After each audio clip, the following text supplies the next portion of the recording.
साथियों नमस्कार, आप सभी का स्वागत है आपके अपने प्यारे से YouTube चैनल ज्ञान पथ इंस्टीट्यूट में। तो आप सब कैसे हैं? उम्मीद करता हूं आप सभी स्वस्थ होंगे और साथ साथ पढ़ाई कर रहे होंगे। तो प्यारे बच्चों, आज की क्लास में हम पढ़ने वाले हैं विशिष्ट प्रतिरक्षा के प्रकार के बारे में, यानी हमारी उपार्जित जो प्रतिरक्षा होती है ये कितने प्रकार की होती है। तो चलिए क्लास की शुरुआत करते हैं। तो प्यारे बच्चों, जो उपार्जित प्रतिरक्षा होती है ये दो प्रकार की होती है, यानी विशिष्ट प्रतिरक्षा को ही कहा जाता है उपार्जित प्रतिरक्षा। तो ये कितने प्रकार की होती है? दो प्रकार की होती है। ठीक है, दो प्रकार की होती है। कौन कौन सी? सबसे पहली होती है चेस्ट या इसको हम लोग सक्रिय प्रतिरक्षा भी कहते हैं। क्या बोलते हैं? सक्रिय या सक्रियण भी बोल सकते हैं। ठीक है, सक्रिय प्रतिरक्षा, सक्रिय प्रतिरक्षा। अंग्रेजी में क्या बोलेंगे भाई? इसको बोलेंगे हम लोग एक्टिव इम्यूनिटी। Active immunity. ठीक है। और दूसरी होती है निचेस्ट या जिसको हम लोग निष्क्रिय भी बोलते हैं। निष्क्रिय, ठीक है, निष्क्रिय या निष्क्रियण भी बोलते हैं। ठीक है, प्रतिरक्षा।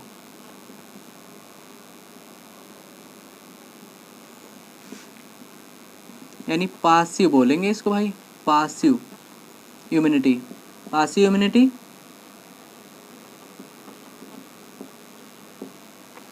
ठीक है। तो इस प्रकार से ये दो प्रकार की होती है।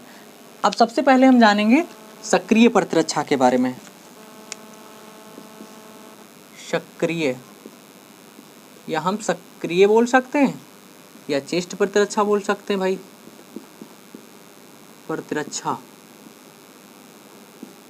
Active immunity.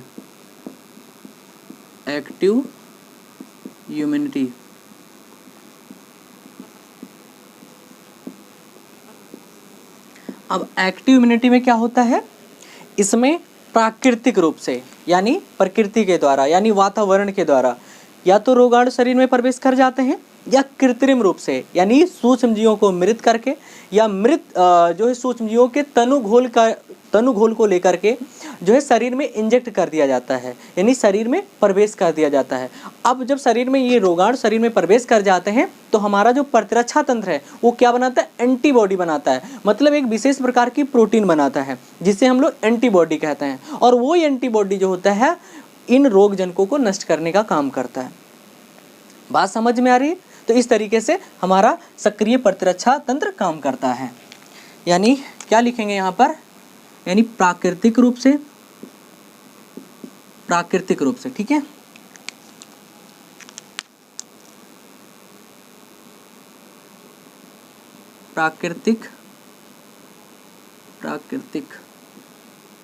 प्राकृतिक या कृत्रिम रूप से,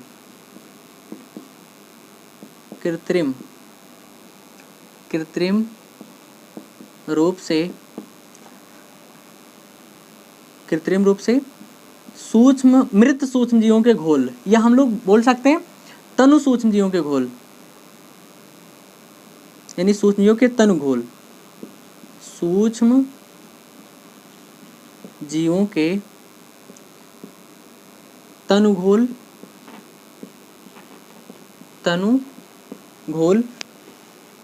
या जो है तनुघोल। और इसके साथ में क्या हो सकता है? यानी मृत सूक्ष्म जीव भी ले सकते हैं। मृत मतलब इन सूक्ष्म जीवों को मृत भी कर सकते हैं। मृत सूक्ष्म जीव या इनके या रोग उत्पन्न करने वाले, ठीक है, रोग उत्पन्न करने वाले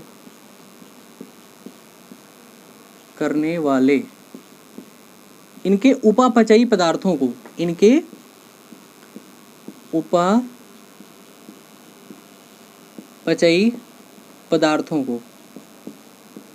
पदार्थों को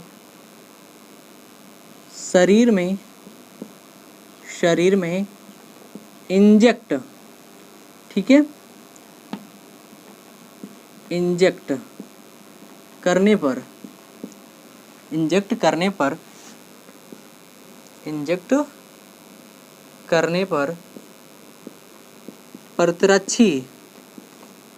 परतरच्छी उत्पन्न होते हैं।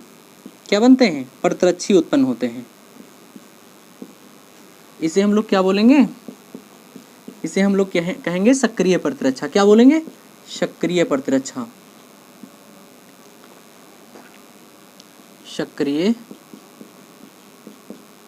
सक्रिय परतरच्छा कहते हैं।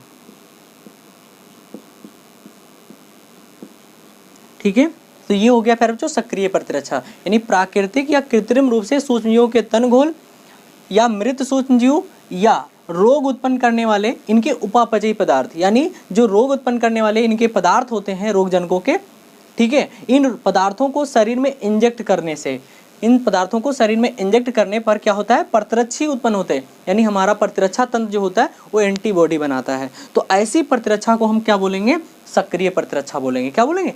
सक्रिय प्रतिरक्षा बोलेंगे। ठीक है, अब सक्रिय प्रतिरक्षा किसके किसके लिए काम करती है? किन किन रोगों के लिए काम करती है? जैसे प्यारे बच्चों जो है चिकन पॉक्स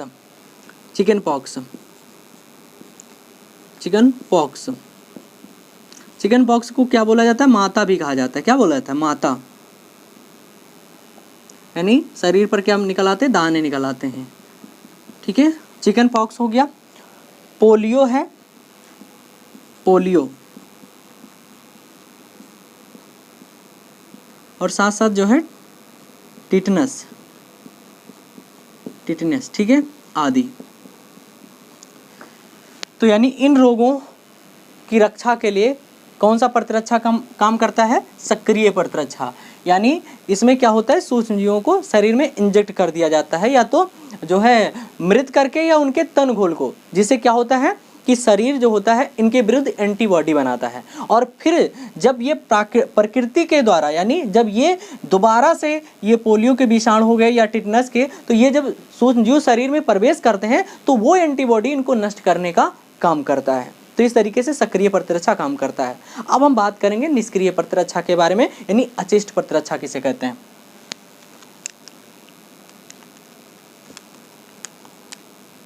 दूसरा कौन सा है? अचेष्ट प्रतिरक्षा, यानी हम इसको निष्क्रिय प्रतिरक्षा भी कह सकते हैं। निष्क्रिय, या हम इसको अक्रिय प्रतिरक्षा भी कहते हैं। निष्क्रिय या अक्रिय प्रतिरक्षा।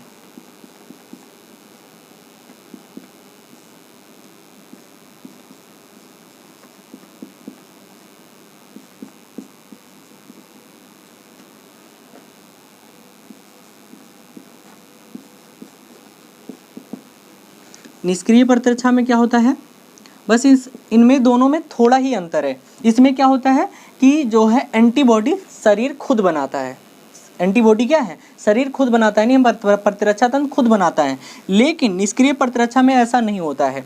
इसमें क्या होता है कि रोगों से बचाने के लिए, यानी रोग से बचने के लिए होता यह है कि प्रयोगशाला में एंटीबॉडी बनाए जाते हैं और उन एंटीबॉडी को शरीर में इंजेक्ट कर दिया जाता है।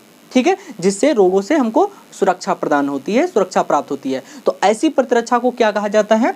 ऐसी प्रतिरक्षा को कहा जाता है निष्क्रिय प्रतिरक्षा। तो इसमें हम लोग क्या लिख सकते हैं कि रोगों से रक्षा के लिए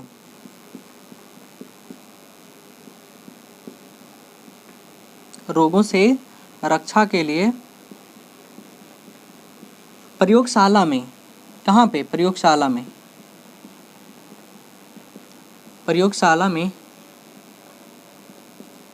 में बनाए गए परतरच्छी सीधे शरीर में, ठीक है, सीधे शरीर में क्या कर दिए जाते हैं? इंजेक्ट कर दिए जाते हैं, नहीं प्रवेश करा दिए जाते हैं। इंजेक्ट कर दिए जाते हैं। ठीक है, यानी निष्क्रिय प्रतिरक्षा में क्या होता है, रोगों से रक्षा के लिए प्रयोगशाला में बनाए गए एंटीबॉडी जो होते हैं वो शरीर में सीधे प्रवेश करा दिए जाते हैं, यानी इंजेक्ट कर दिए जाते हैं। तो इसे हम लोग क्या बोलते हैं, इसे हम लोग कहते हैं निष्क्रिय प्रतिरक्षा कहते हैं। याद रखना प्यारे बच्चों, इसे क्या कहते हैं, निष्क्रिय प्रतिरक्षा, निष्क्रिय प्रतिरक्षा कहते हैं। ठीक है, तो ये हो गया। अब निष्क्रिय प्रतिरक्षा किन रोगों के लिए काम करती है,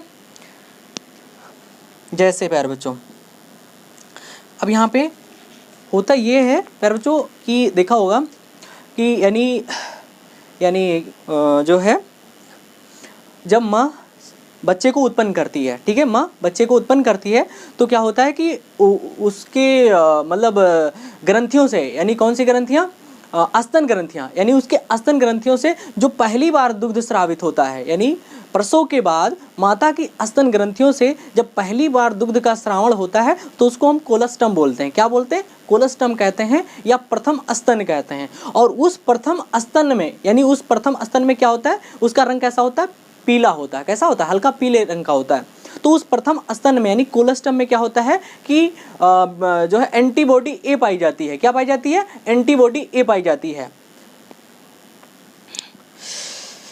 हाँ, एंटीबॉडी ए जो है अधिक मात्रा में पाई जाती है जो शिशुओं की रक्षा करती है। तो यहाँ पर क्या लिखेंगे कि यानी कोलस्टम में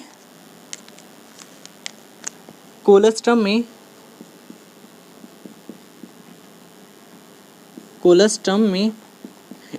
क्या होता है, माता की स्तन ग्रंथियों से स्रावित क्या होता है, दुग्ध होता है, जो प्रसव के कुछ समय बाद जो है स्रावित होता है। कोलस्टम में प्रतिरक्षी ए प्रचुर मात्रा में पाया जाता है, प्रचुर मात्रा में पाया जाता है। ठीक है, प्रचुर मात्रा में पाया जाता है जो शिशु की रक्षा करता है, जो शिशु की रक्षा करता है। याद रखना है प्यारे बच्चों, ठीक है। यानी प्रतिरक्षी ए जो है प्रचुर मात्रा में पाया जाता है, एंटीबॉडी जो है ए प्रचुर मात्रा में पाया जाता है जो शिशु की क्या करता है, रक्षा करता है। उसके बाद प्यारे बच्चों कुछ और भी रोग हैं। हिपेटाइटिस, दूसरा पॉइंट यहाँ पे बना सकते हैं, हिपेटाइटिस,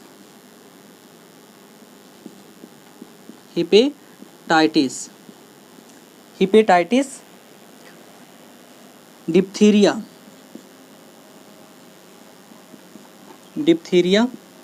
सर्प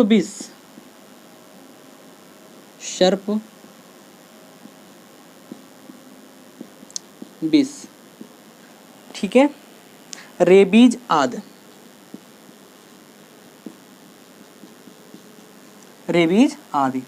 यार बच्चों यहाँ पे जो एंटीबॉडी ए है इसको हम लोग जो है क्या बोलते हैं, ये एंटीबॉडी ए जो होता है ये भी कई प्रकार का होता है, लगभग में 5 प्रकार का होता है।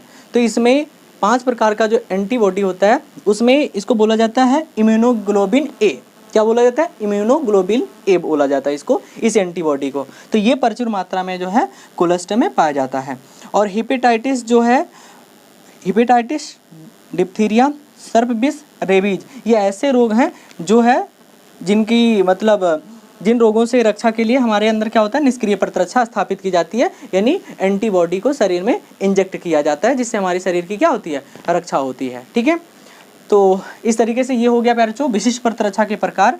और उम्मीद है आपको ये समझ में आया होगा। स्क्रीनशॉट ले लीजिए।